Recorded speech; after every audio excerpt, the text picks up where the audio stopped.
जय जय Hind. 12th class, चलिए स्टार्ट करते हैं। तो इस वीडियो में अपन नया चैप्टर स्टार्ट करने वाले हैं। चैप्टर है 3, नाम है विद्युत रसायन। केमिस्ट्री का अध्याय 3 विद्युत रसायन। तो सबसे पहले परिभाषा पढ़ लेते हैं अपन चैप्टर की कि है क्या विद्युत रसायन। ये रसायन शास्त्र की एक ऐसी शाखा है जिसमें विद्युत धारा द्वारा रासायनिक परिवर्तन कराया जाएगा या रासायनिक परिवर्तन के द्वारा विद्युत धारा उत्पन्न की जाएगी। तो रसायन शास्त्र की वह शाखा जिसमें विद्युत धारा द्वारा रासायनिक परिवर्तन या रासायनिक परिवर्तन द्वारा विद्युत धारा उत्पन्न होने का अध्ययन किया जाता है, विद्युत रसायन कहलाती है। ठीक है, जैसे देख लीजिए विद्युत धारा द्वारा रासायनिक परिवर्तन कैसे करते हैं अपन। मान लो सोडियम क्लोराइड है, सोडियम क्लोराइड में पानी मिला लें, इसका जलीय विलयन बनाएं, तो जैसे ही इसमें विद्युत धारा प्रवाहित करेंगे तो ये अपने आयनों में टूट जाएगा। सोडियम पर धनावेश होता है और क्लोराइड पर ऋणावेश होता है। तो जैसे ही नमक के जलीय विलयन में विद्युत धारा प्रवाहित करेंगे तो इसके दोनों आयन अलग अलग हो गए, यानी ये एक रासायनिक अभिक्रिया संपन्न हो गई। तो रासायनिक परिवर्तन हो गया। ठीक है, और ये कब हुआ है? जब क्या प्रवाहित की है? विद्युत धारा। क्या प्रवाहित की है? विद्युत धारा। तो रसायन शास्त्र की वह शाखा जिसमें विद्युत धारा द्वारा रासायनिक परिवर्तन या रासायनिक परिवर्तन द्वारा विद्युत धारा उत्पन्न होने का अध्ययन किया जाता है, विद्युत रसायन कहलाती है। ठीक है, अब रासायनिक परिवर्तन द्वारा विद्युत धारा उत्पन्न कैसे करते हैं? बहुत सारे सेल होते हैं, बहुत सारे ऐसे सेल होते हैं जिनको अगर अपन अकेला रखा रहने दें तो कोई विद्युत धारा प्रवाहित नहीं होती, लेकिन जैसे ही उनको अपन ने किसी विद्युत परिपथ में लगाया, मान लो घड़ी में लगाया, तो वैसे ही घड़ी में क्या प्रवाहित होने लगती? विद्युत धारा। क्यों? क्योंकि उनके अंदर जो केमिकल भरे हैं उनमें परिवर्तन होने लगा और उन परिवर्तनों के कारण यानी उनमें रासायनिक अभिक्रियाएं संपन्न होने लगी और उन रासायनिक अभिक्रियाओं के संपन्न होने के कारण विद्युत धारा प्रवाहित होने लगी। ठीक है, तो रसायन शास्त्र की वह शाखा जिसमें विद्युत धारा द्वारा रासायनिक परिवर्तन या रासायनिक परिवर्तन के द्वारा विद्युत धारा उत्पन्न होने का अध्ययन किया जाता है, विद्युत रसायन कहलाती है। यानी अपन इस चैप्टर में दोनों ही चीजें पढ़ने वाले हैं।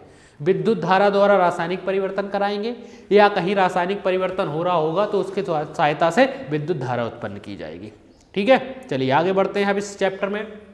तो कुछ छोटी छोटी परिभाषाएं हैं, ये देख लेते हैं। सबसे पहली परिभाषा है हमारे पास चालक की, कि चालक क्या होते हैं। फिजिक्स में पढ़ चुके हैं अपन चालक, या 8th 9th 10th में भी पढ़ चुके हैं चालक। वे पदार्थ जिनमें सरलता से विद्युत धारा प्रवाहित की जा सकती है चालक कहलाते हैं। वे पदार्थ जिनमें सरलता से विद्युत धारा, आसानी से विद्युत धारा प्रवाहित की जा सकती है चालक कहलाते हैं। जैसे लोहा हो गया, एल्यूमिनियम हो गया, तांबा हो गया, और भी बहुत सारी धातुएं, सभी धातुओं में विद्युत धारा प्रवाहित होती है। ठीक है, तो जितनी भी धातुएं होती हैं वो हमारी क्या होती हैं? चालक। तो वे पदार्थ जिनमें सरलता से विद्युत धारा प्रवाहित की जा सकती है चालक कहलाते हैं। और सबसे अच्छा चालक चांदी होता है, चांदी सर्वोत्तम चालक होता है। दूसरा, अब बात कर लेते हैं कुचालक की।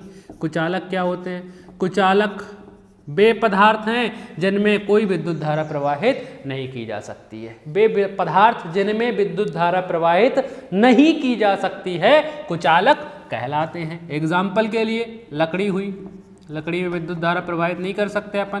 प्लास्टिक हुई, प्लास्टिक में भी प्रवाहित नहीं कर सकते। कांच हुआ, रबर हुआ, इनमें विद्युत धारा प्रवाहित नहीं होती है। तो वे पदार्थ जिनमें विद्युत धारा प्रवाहित नहीं की जा सकती है कुचालक कहलाते हैं। ठीक है, चलिए अब आगे बढ़ते हैं। अब इस चैप्टर के मेन टॉपिक पर आते हैं अपन। इस चैप्टर का मेन टॉपिक जो पढ़ना है अपने को इसमें वो क्या है?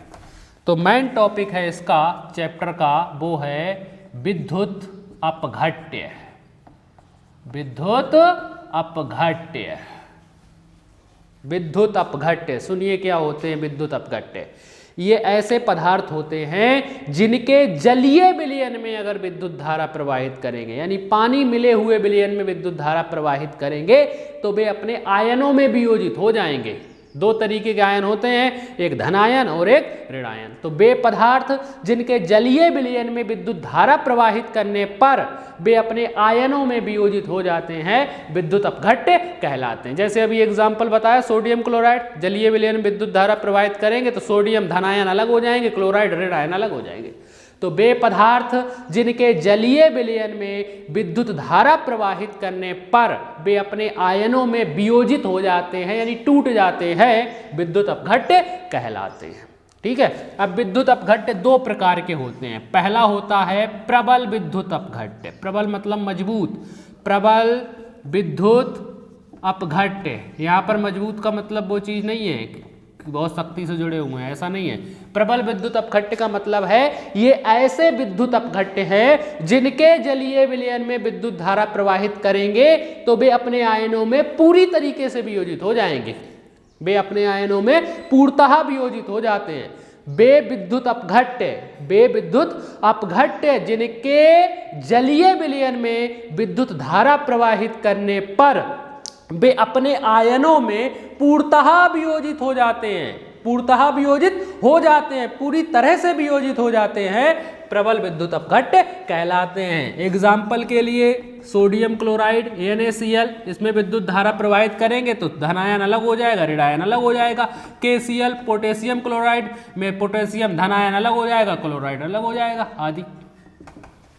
तो वे विद्युत अपघट्य जिनमें विद्युत धारा प्रवाहित करने पर वे अपने आयनों में पूरी तरह से वियोजित हो जाते हैं या पूर्णतः वियोजित हो जाते हैं, प्रबल विद्युत अपघट्य कहलाते हैं। ठीक है। दूसरा अब होते हैं दुर्बल विद्युत अपघट्य। दूसरा है हमारे पास दुर्बल विद्युत अपघट्य। ये देख लेते हैं क्या होते हैं। तो ये ऐसे विद्युत अपघट्य होते हैं जिनके जलीय विलयन में विद्युत धारा प्रवाहित करने पर वे अपने आयनों में पूरी तरह से वियोजित नहीं होते हैं। वे विद्युत अपघट्य जिनमें विद्युत धारा प्रवाहित करने पर वे अपने आयनों में पूर्णतः वियोजित नहीं होते हैं, दुर्बल विद्युत अपघट्य कहलाते। जैसे मान लो एसिटिक अम्ल लिया CH3OH, ये एसिटिक अम्ल है। आगे देखेंगे अपन जब कार्बनिक रसायन पढ़ेंगे तब देखेंगे। एसिटिक अम्ल है। एसिटिक अम्ल में जैसे ही विद्युत धारा प्रवाहित करेंगे तो हर एक आयन अलग नहीं होगा, इसमें ये इतना CH3COO ये अलग होगा और हाइड्रोजन अकेला ये वाला अलग होगा। जबकि होना क्या चाहिए था, अगर ये प्रबल होता तो कार्बन अलग हो जाते, हाइड्रोजन सारे अलग हो जाते, ऑक्सीजन सारे अलग हो जाते, धन आयन सब एक तरफ हो जाते, ऋण आयन सब एक तरफ हो जाते, पूरी तरीके से वियोजित हो जाता। लेकिन इसमें अभी भी आयन छुपे हुए हैं, हाइड्रोजन पर धन आयन छुपा हुआ है, यहाँ पर कार्बन पर ऋण आयन छुपा हुआ है यहाँ पर, तो ये अपने आयनों में पूरी तरीके से वियोजित नहीं हुआ है। तो वे विद्युत अपघट्य जिनमें विद्युत धारा या जिनके जलीय विलयन में विद्युत धारा प्रवाहित करने पर वे अपने आयनों में पूरी तरह से वियोजित नहीं होते हैं, दुर्बल विद्युत अपघट्य कहलाते हैं। ठीक है। और एग्जाम्पल ले लें, एक CH3COONA, नाम है सोडियम एसीटेट, आगे देखेंगे सोडियम एसीटेट नाम है इसका, आगे पढ़ेंगे अपन जब कार्बनिक रसायन पढ़ेंगे। अमोनियम हाइड्रोक्साइड NH4OH आदि। ठीक है। तो ये हो गए हमारे दुर्बल विद्युत अपघट्य। तो विद्युत अपघट्य दो प्रकार के, एक प्रबल और एक दुर्बल विद्युत अपघट्य। ठीक है। चलिए आगे बढ़ते हैं। अब बात कर लेते हैं विद्युत अनअपघट्य की, यानी इसका उल्टा क्या बोला है, विद्युत अनअपघट्य। विद्युत अनअपघट्य, अनअपघट्य नाम से ही समझ में आ रहा है, ये ऐसे पदार्थ होते हैं जिनके जलीय विलयन में भी विद्युत धारा प्रवाहित करने पर वे अपने आयनों में वियोजित नहीं होते, कोई फर्क नहीं पड़ता उनमें। वे पदार्थ जिनके जलीय विलयन में विद्युत धारा प्रवाहित करने पर भी वे अपने आयनों में वियोजित नहीं होते हैं, विद्युत अनअपघट्य कहलाते हैं। एग्जाम्पल के लिए ग्लूकोज हो गया, ग्लूकोज, सुक्रोज, माल्टोज आदि जितने भी कार्बोहाइड्रेट है, कोई विद्युत किसी में भी विद्युत धारा प्रवाहित करेंगे वे अपने आयनों में वियोजित नहीं होंगे। तो ये हो गया हमारा विद्युत अनअपघट्य। ठीक है। अब बात कर लेते हैं धात्विक चालक की। नेक्स्ट हेडिंग है धात्विक चालक की। धात्विक चालक क्या होते हैं? चालक ही हैं। धात्विक चालक मतलब धातु, जितनी भी धातुएं हैं वो चालक ही तो होती हैं। धात्विक चालक ये ऐसे पदार्थ हैं या ऐसे चालक हैं जिनमें विद्युत धारा का प्रवाह मुक्त इलेक्ट्रॉनों के द्वारा होता है। यानी चालक ही तो हैं, चालक में तो मुक्त इलेक्ट्रॉन पाए जाते हैं, बात एक ही है। वो परिभाषा लिखी थी, यहाँ पर एक और परिभाषा धात्विक चालक की आई वहीं से है ये। तो वे चालक जिनमें विद्युत धारा का प्रवाह मुक्त इलेक्ट्रॉनों के द्वारा होता है धात्विक चालक कहलाते हैं। ठीक है, ये हो गया हमारा धात्विक चालक। अब अपनी नेक्स्ट हेडिंग, इस चैप्टर की नेक्स्ट हेडिंग है ओम का नियम। ओम का नियम, IMP है, टिक कर लेना इसे। ओम का नियम, ओम का नियम क्या होता है? चलिए देखिए, तो अपन ने दो चीजें पढ़ी यहाँ पर। एक विद्युत अपघट्य, उसमें विद्युत धारा प्रवाहित कर रहे हैं, आयनों में वियोजित हो रहा है। दूसरा धात्विक चालक, यानी इन दोनों चीजों में विद्युत धारा प्रवाहित हो रही है। दो तरीके के पदार्थ हो गए, एक विद्युत अपघट्य उसमें विद्युत धारा प्रवाहित हो रही है, दूसरा धात्विक चालक उसमें विद्युत धारा प्रवाहित हो रही है। तो अब बनेगा ओम का नियम। तो फिजिक्स में थोड़ा अलग था, यहाँ थोड़ा अलग है। ओम का नियम कहता क्या है कि जब किसी विद्युत अपघट्य या धात्विक चालक में, किसी विद्युत अपघट्य या धात्विक चालक में विद्युत धारा प्रवाहित करने पर उत्पन्न विभवांतर चालक में प्रवाहित होने वाली विद्युत धारा के समानुपाती होता है। फिर से सुन लीजिए नियम क्या कहता है। किसी विद्युत अपघट्य या धात्विक चालक में विद्युत धारा प्रवाहित करने पर उत्पन्न विभवांतर प्रवाहित विद्युत धारा के समानुपाती होता है। ठीक है, अब आगे मान लेंगे माना किसी चालक में I एम्पियर की विद्युत धारा प्रवाहित करने पर V वोल्ट का विभवांतर उत्पन्न होता है। फिर से सुन लो, क्या मान लेंगे अपन? माना किसी विद्युत अपघट्य या धात्विक चालक में I एम्पियर की विद्युत धारा प्रवाहित करने पर V वोल्ट का विभवांतर उत्पन्न होता है। तब ओम के नियम से सबसे पहले लिखेंगे विभवांतर समानुपाती विद्युत धारा। विभवांतर को V माना है, समानुपाती विद्युत धारा को I माना है। समानुपाती का चिन्ह हटता है तो एक स्थिरांक आता है R, जहां R एक स्थिरांक है जिसे प्रतिरोध कहा जाता है। जिसे क्या कहा जाता है? प्रतिरोध। और इसका मात्रक ओम होता है। मात्रक क्या होता है? ओम। चलिए यहां से और मान निकालें, गुणा में है, भाग में जाएगा, यानी V/I बराबर कुछ तरफ बचेगा R। V/I बराबर कितना? R, या R बराबर V/I, बात एक ही है ना। तो इस चीज से क्या पता चल रहा है? इस चीज से पता चल रहा है कि किसी चालक में या किसी विद्युत अपघट्य में उत्पन्न विभवांतर और विद्युत धारा का अनुपात, भाग का मतलब अनुपात, सदैव नियत रहता है। यानी हमेशा R ही होगा। अपन V/I की जगह केवल R लिख सकेंगे और कुछ नहीं लिख सकेंगे। ठीक है ना, R की जगह कुछ और नहीं लिखा जाएगा, यानी हमेशा नियत कांस्टेंट हो गया ये हमारा। तो फिर से सुन लो, क्या लिखेंगे इसके नीचे? अपन लिखेंगे कि उपरोक्त समीकरण से स्पष्ट होता है कि किसी विद्युत अपघट्य या धात्विक चालक में उत्पन्न विभवांतर और प्रवाहित विद्युत धारा का अनुपात सदैव नियत रहता है, जिसे चालक का प्रतिरोध या विद्युत अपघट्य का प्रतिरोध कहा जाता है। ठीक है, चलिए ये हो गया हमारा ओम का नियम। तो अब यहां से एक नया टॉपिक निकल कर आया हमारे पास, प्रतिरोध।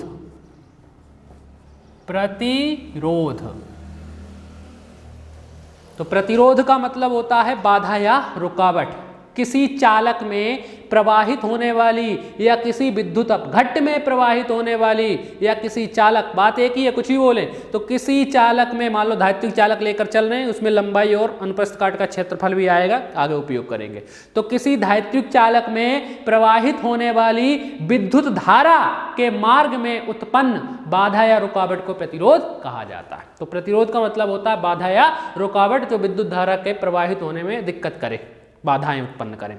तो किसी धात्विक चालक में प्रवाहित होने वाली विद्युत धारा के मार्ग में उत्पन्न बाधा या रुकावट को प्रतिरोध कहा जाता है। इसे कैपिटल R से प्रदर्शित करते हैं और इसका मात्रक ओम होता है। मात्रक क्या होता है? ओम होता है। ठीक है, अब हमें पता है, अपन मान लेंगे, माना किसी चालक तार की लंबाई l और अनुप्रस्थ काट का क्षेत्रफल a मान ले रहे हैं। ठीक है, फिजिक्स में कुछ और माना था, इसमें a मान ले रहे हैं। यहाँ पर फिर से सुन लीजिए, अपन मान लेंगे, माना किसी चालक तार की लंबाई l और उसके अनुप्रस्थ काट का क्षेत्रफल कितना है? a है। तब पहला पॉइंट, चालक का प्रतिरोध उसकी लंबाई के समानुपाती होता है। दूसरा पॉइंट, किसी चालक का प्रतिरोध उसके अनुप्रस्थ काट के क्षेत्रफल के व्युत्क्रमानुपाती होता है। दूसरा पॉइंट पता है, फिजिक्स में पढ़ चुके हैं अपन, दोनों ही आर के मान हैं, मिला के लिख दें समीकरण 1 व 2 से आर समानुपाती एल का गुणा 1 में होगा एल बटे ए, आर समानुपाती का चिन्ह हटा तो रो आया, इनटू में एल अपॉन ए ऐसा का ऐसा ही, जहां रो एक नियतांक है जिसे चालक का विशिष्ट प्रतिरोध कहा जाता है। जहां रो एक नियतांक है जिसे चालक का विशिष्ट प्रतिरोध कहा जाता है। ठीक है, तो ये हो गई प्रतिरोध की परिभाषा। ठीक, अब बात कर लेते हैं विशिष्ट प्रतिरोध की, कि विशिष्ट प्रतिरोध क्या होता है। विशिष्ट प्रतिरोध, ये जो नया नियतांक निकल कर आया रो, इसकी बात कर लेते हैं। तो परिभाषा यहीं से शुरुआत होगी, प्रतिरोध की परिभाषा से लिखेंगे, प्रतिरोध की परिभाषा से। हमें पता है रो बराबर आया, आर बराबर आया है रो इंटू एल अपॉन ए। यहां से अपन प्रतिरोध की नहीं, अब विशिष्ट प्रतिरोध की परिभाषा बनाने वाले हैं, तो उसका मान निकाल लें। देखिए इधर इसके भाग में है, गुणा में जाएगा, गुणा में है एल तो भाग में जाएगा, यानी रो बराबर लिख सकते हैं आर, ऐसा ही भाग में था एल तो गुणा में पहुंचाया, भाग में था ए तो गुणा में पहुंचाया ए, गुणा में था एल तो भाग में पहुंचाया एल, यही आ जाएगा।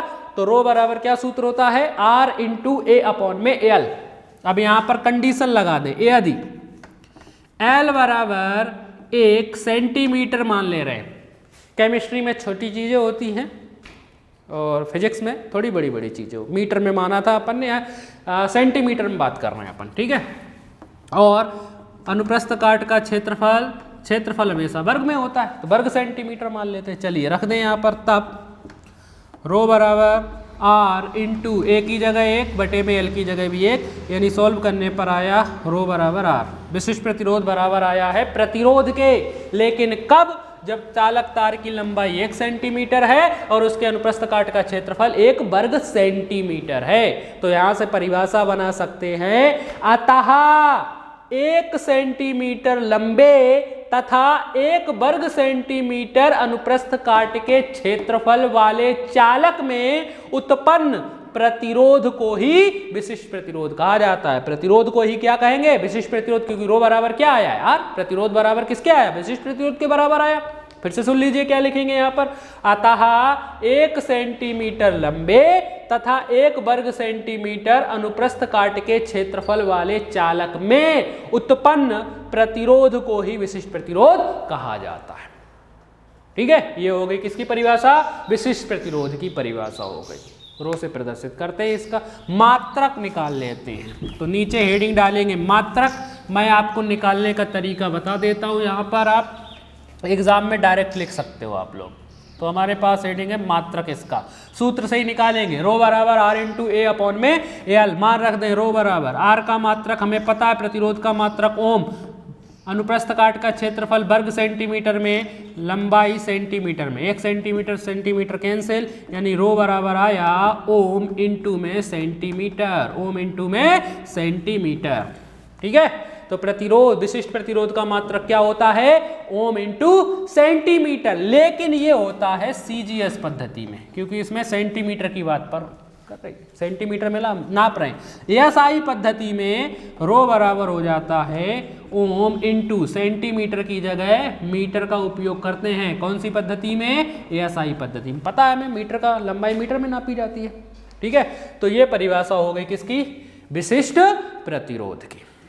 ठीक है, इतना समझ में आ गया होगा मेरे ख्याल से आप लोगों को। एक बार इसे देख लेना अच्छी तरीके से। अब यहीं से और भी कई सारी परिभाषाओं की बात करेंगे अपन, चालकता की बात करेंगे, विशिष्ट चालकता की बात करेंगे, आगे और बढ़ेंगे तो नए नए टॉपिक हमारे पास आने वाले हैं।